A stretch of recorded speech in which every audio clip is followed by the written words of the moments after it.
G looked like he was bout it. I was with Candace on that. Mia, check your man, sis. I love Wendy and Eddie's relationship. And she was over here kikiing with G. You got into it because you put your hand in Monique's face. There is not a day that goes by that she does not think about getting high. Why are you giving this table of women shots when their husbands are right here? And that's G. Minus the whole tongue thing. Dang, yo, you'll never stop. You know saying something is low budget is not a positive statement. You are team me. Tell me you're Nigerian without telling me you're Nigerian. I like that Chris was able to tell Ashley congratulations. Make sure you watch a little porn to keep up with what's going on. Hot boy summer, city boys is out. We don't talk about kids. She needs a break. We don't talk about moms. But when it comes to her, all bets are off. Okay. When does it stop? Here's what I'm gonna say. Don't anybody get mad at me. Don't cancel me, y'all. What up, everyone, and welcome back to another episode of From Rizzo with Love with me, your girl Rizzo, as we sit here and recap season 6, episode 14 of the Real Housewives of Potomac. Now, the name of it is Tossing Salads and Spilling the Tea Bags. Y'all, I'm gonna put a poll up. How many of y'all knew what that was before the show? I'm gonna assume like a lot of people, right? We're gonna let that be Karen because Karen has been in a relationship so long and she hasn't like refreshed her zhuzh, and Ray doesn't need all that. Ray seems like real vanilla, like he does things. He doesn't need things done to him. So I'm gonna let that go. But a word to the wise, the longer you're in relationships, the more you're gonna get left behind in terms of the sex scene. So make sure you watch a little porn to keep up with what's going on. Just saying, like probably once every 3 years, you know what I'm saying? See what's new on the block. Just saying. Welcome to the new people. Y'all probably left. If you haven't been with me this far, you probably been gone. If you're here, I love you. For repeat folks, welcome back. If you have not subscribed, please make sure you do that now. Please make sure you like, comment. Let me know how you feel. This is going crazy over on TikTok because people are, debating who started what. I put the slow-mo joint down and everybody was like, nah, Candace started it. No, it was Mia's fault for putting a hand in it. There's a lot going on, y'all. So I'm excited to go through this episode. We're going to talk about the men. We're going to talk about the fight, the salad, plus the dinner. We're going to talk about how the women, I believe, have grown a bit. We're going to talk about the rooms. And we're going to talk about this being a show because we do have to remember that. Okay, let's get to it. Now, I feel like there's only one way that I can start this. And it's with our favorite supportive cast member. And that's G. Minus the whole tongue thing to Karen because that was nasty, and I hope you wouldn't do that if her husband was around, and I hope you don't just do that to other women. Again, I'm going to try to blame this on the alcohol. I'm really hopeful that that's not a thing. Mia, check your man, sis. Y'all, do we think that Michael and G. Gordon would get along? I'm interested to see how those two interact if they're ever in a room together. Because yes, they are older men who are like getting their second wind in life. Speaking of second wind, poor Gordon is always sleeping. But he done lived the life. But yeah, I wonder if they would if they're the same type of person. I wonder if Michael would be easily influenced by Gordon. But let's see. I feel like Gordon would want to hang out with Eddie a lot more than he would want to hang out with Michael. But let me talk about the moments that I actually enjoyed with G because I feel like there were a lot. There was a lot of moments that we saw this episode that G had Mia's back. And I don't want it to go unnoticed. First one is that after the little salad toss, Mia walks away. She don't know where she's going, so she literally just stares at a wall on her phone. G doesn't follow her. Instead, he sits up there and he's like, just looking at Candace like, look at you, what you're looking at. You out your mind. G looked like he was bout it. He said, my wife gonna be over there, but let me stare you down because I can't believe you. That was one. 2 is when Mia was telling him, or somebody was telling him that he found Mia as a stripper and on the curb. He was like, hold up. I never found her outside on the curb. I also found her in the strip club. She was an entertainer, but I used to pay her money to come and talk to me. She wasn't sitting here like, daddy, I want your money. I'm taking your clothes off. Also, it made me reconsider my life because $10,000 to talk for 2 hours. I talk for about maybe 4 hours, 5 hours a day at my day job because I'm in meetings. And I'll tell you right now, I don't get paid $20,000. So it's really making me reconsider things. I may have passed that way, but it really, it's making me what is my argument going to be for my daughter? I just don't know. Just plain out. That's not true. But make your money, me. I'm not mad. The third thing is when Candace was like, your benefactor is talking, your benefactor is talking. And G was like, I ain't make her, she making me right now. Like, she made me into a better person. I'm like, G, you better come and represent for your woman. So I started to see them, and I started to see how they like interact in a relationship. You saw Mia was like, oh, you need more PDA. I like those moments between the two. And I actually like to see G not as the like hot boy summer, city boys is out G, but I like to see him having like these real conversations with people like this, right? Outside of like the performative shit. Now, here's what I'm gonna say is don't anybody get mad at me, okay? You know in relationships how they say people start to look alike? You ever heard that? It's not that Mia and G look alike, but there's a common denominator here. Because Mia looks like her mother a bit. Her mother looks like G a bit. They got this underbite. They got the deep set joint. They got a longer joint here. Their eyes are very, you know, their brows are like, it's a lot. Now, I will say, I always wondered, do they start to look alike? Or is it that they've always had these similar features and you're attracted to this person because you see a similar feature? It's not that you're attracted to it. You're like, oh, I know that. I've been living and loving this in the mirror for the last X number of years. So maybe you're not attracted to it, but it's something that's common to you. And that's why people date people with similar features. You know, I was just throwing that out there. And then just really quickly, I just want to talk about Eddie because I love Wendy and Eddie's relationship. I have said this since I first saw them on screen. I think Eddie being around always brings Wendy, a light of Wendy, a joy, like someone that we would want to be around. So I love them too. And they seem like they're like young, still in love. So it's so good to me. I will say though, tell me you're Nigerian without telling me you're Nigerian. That's not the Osefo way. That's the Nigerian way, okay? Don't cancel me, y'all. Y'all know that's facts. If they were wearing Timbs, I would say it's the New York way, so don't do that. The next husband I want to talk about is Chris, because Mia said Chris can't control his wife, which I don't even think that should be a thing, but if anyone can help calm you down, it should be your life partner, aka your husband or wife, whatever. But I don't think he needs to control her. But I feel so bad for him in these moments because he really be like, girl, what are you doing? And Candace loves to be like, Chris yelled at me, like he's so dominant. And that's because her little chihuahua needs somebody to calm her down. So she loves that he can like yoke her up or tell her to stop or yell in her face. But like when he does it sometimes, she doesn't like it. But whatever, let's go back to Chris. I like that Chris was able to tell Ashley congratulations for her baby despite the relationship that Candace has with Ashley. I will say though, I don't like that personally. And this is just thinking like Candace, like, well, no, just thinking like me too. You are team me through thick and thin. If some joint is over here talking crap about me, you do not give her any compliments because you are team me. How can you be happy for somebody over here talking crap about me? So I don't like that, okay? You come back over here, no. Because then it gives the other person ammo to be like, look, your husband got some sense, but you don't. Or look, at least I could get her husband on my side. Look, I got one up on her. And I'm like, So I bet Candace got into an argument with Chris about that later. But I will say she kind of did the same thing. Because she and Mia aren't getting along. And she was over here kikiing with G. They had that little LDTBH moment on the bus and was like so happy about it. So she should kind of get what happened to Chris. It's not like she did it to his enemy, you know, not like she was like kikiing with Michael, because she would never do that. She called that man a slave driver. Oh my God. Just the language that she was using, the SMD, kiss my ass. Like it was a lie, y'all. Ugh, we'll get into Candace too. Okay, remember last week? If you haven't seen last week's recap, make sure you check it. I feel like it's gonna pop up at the end of the episode if you haven't seen it, so you can just hold up on that.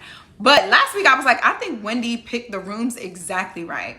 First dibs were people who were in the cottage. Second dibs were Mia, and last was Candace because they don't get along. And then of course last was like people who may or may not come, they get their rooms last. So I thought that was exactly right. What I do think is wrong is that those rooms did not have a bathroom. I don't know if Wendy knew that, but it's messed up. And I could feel Robin's pain. Like the last thing you want to do when you're on your period is have to go in and out of somebody else's room, somebody else's bathroom. Like, whew, I feel her pain. But would we rather have them in a whole nother cottage that you have to get to by a golf cart, you know, ways up the street? So At least you're with the group. I don't know. Maybe not. Okay, now let's get into the fight. The kitchen, the salad tossing, and continuing over to dinner, because as everyone knows, Candace can't let anything die. I have so much to say about what Candace said. The whole I was nice to you. It's like, when was that, sis? Because y'all been beefing from jump. And if it wasn't you beefing directly with her, it was you beefing with someone else. And Mia was like, why are you like this? And then the crying, of course. I did like to see the moment where she was like, girl, they just be coming out. Like, that's real Candace. And I mean, just the whole moment, she kept going. When Mia broke that plate, which I thought was a light, Candace was like, oh, she's breaking things just like she does in the strip club, or just like they do in the strip club. Just like, dang, yo, you'll never stop. And that's what Chris was talking about. Like, when does it stop? Because you say something, then she says something, then you're like, I gotta say something. Then she replies to you because you're saying 7 different things so aggressively. You're realizing it's not getting to her. She's being the bigger woman and not saying anything. And then you go for the gut, something that's really terrible. And then she responds and you're like, how could you? And then the whole, I went through this last year.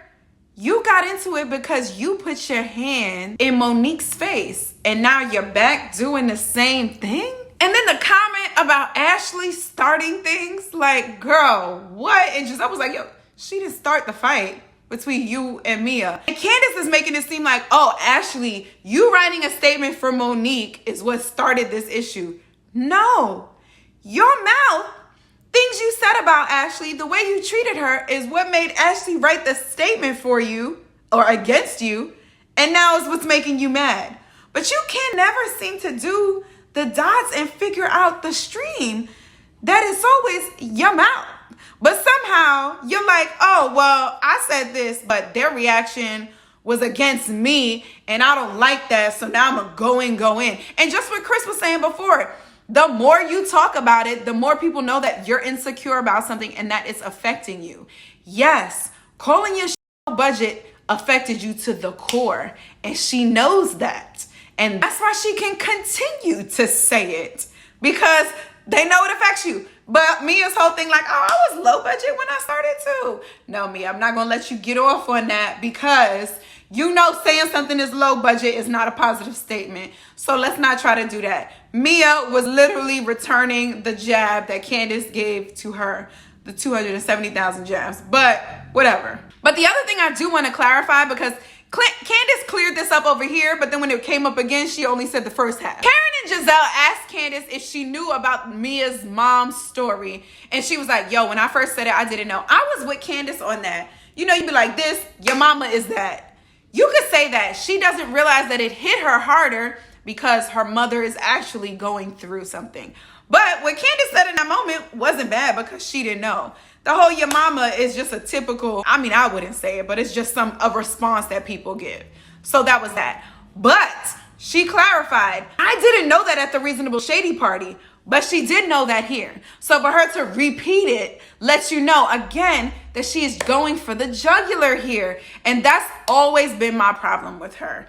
She cannot fight normally. She always has to go for the personal, deep down attacks, knowing that this is a show. But when it comes to her, all bets are off. Okay. I will say, though, we did see a genuine moment from Candace, because we know it's a show and she's doing a lot. But when she found out that Mia was actually really crying, she was like, oh my God, I didn't know that it affected her that much. But then she went to dinner and she kept going in on everyone. And you know what's crazy? It's like, as I'm watching this, I write notes, right? One of my notes was like, yo, the good thing about this fight is that Candace can have some new jokes and some new digs as someone else, because those ones that Ashley were getting tired. And then by the end of the episode, she was arguing with Ashley again. And I want to clarify, I wasn't saying Candace should be off the show. I was saying she needs a break. Mia had her moments here too, but she rose above it and was actually the bigger person while this girl was yelling. Now, throwing all that salad was not bigger person. That was, you know, retaliation. But the way she handled things after, she was just like, nah, I got too much to lose. This woman is bringing me out who I really am. I can't do this. And that's why she was like, I gotta go. But I do appreciate the fact that she stayed. Also, I have that orange dress in red. It's the same dress that Wendy had on in white in her opening here, but yeah. And Mia was like, look, you can talk about me all you want, But when you talk about my mother, that's when it affects me. Not because it affects me, but because I don't want it to affect my mother and her sobriety. She said, my mother has shared with me that there is not a day that goes by that she does not think about getting high. That is crazy, y'all. And it makes you understand the severity of what's going on. So I respect that. We'll see if Candace does these digs again. I mean, I wouldn't put it past her. But I want to talk about how the older women of the group actually showed some like maturity and showed that they had their together from this like younger crowd, except for Robin. But you know, we kind of talked about that. Robin was on her period. She was struggling this whole trip. We'll see how the rest of this goes. Giselle was like, yo, Candace, talking about someone's mother is different than talking to someone's mother. We don't talk about kids. We don't talk about moms. I really appreciated her for coming in and clarifying that for little Candace, because Candace needs some guidance. But the real one who I want to give a flower to, come on, I don't know why there's a heart. There you go. It's for the Grand Dame. She showed out this whole episode.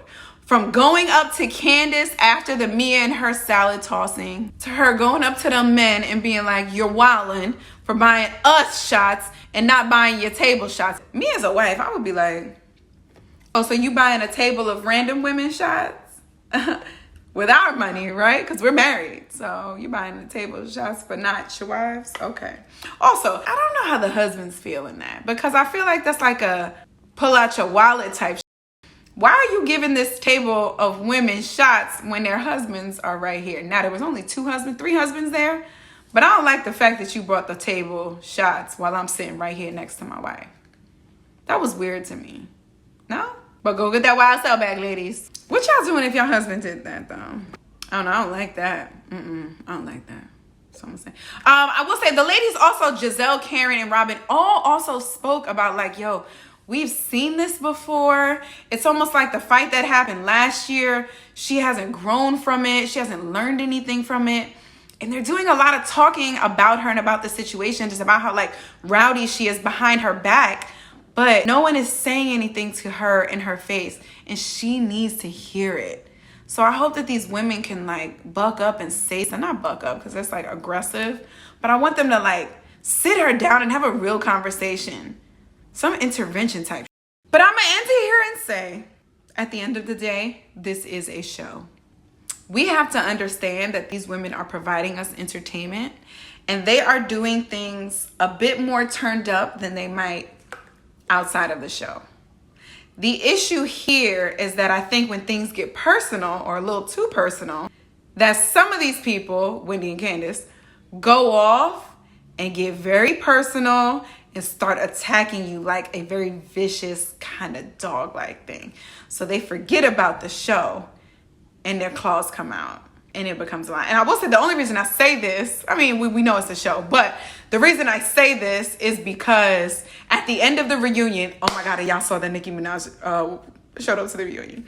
But at the end of the reunion, Ashley was at a table with folks after she was like, we did that, y'all. We did it. We brought it. We showed out. And I was just like, okay, so they know to come with all the drama and stuff because they got to get these ratings to come back another season. So yeah, they do some stuff, you know. I don't know if there's therapy after or an intervention to be like, oh, I didn't mean what I said, but I don't know. I'm still with Karen. This is a pissing contest and no one is running out of urine. What's going to give, y'all? I don't even know. All right, y'all. Let's see. I don't even know what that preview was that we saw with Ashley and G in the Sprinter. I want to see what happened with that. So stick with me next week. If you did like this, you do want to stay up on the latest recap, make sure you hit that subscribe button, hit the alerts. If you are a Married at First Sight fan or Insecure fan, make sure you like this page because I drop those throughout the week as well. Insecure is coming back October 24th, so you'll start to see those. I think I want to post them. I'm going to record them on Tuesdays, I believe, and then probably post on Wednesday. We'll see. I just don't want to interrupt this posting. Yeah, guys, I think all my shows are stopping at the exact same time. Insecure might go a little longer until the end of the year. Potomac and Married at First Sight are stopping right around the same time. So the first week in December. Let's get to it. I'm excited. I will see you guys next week. And remember, everything that I have said has been from Rizzo with love. Bye, guys. Hit that subscribe.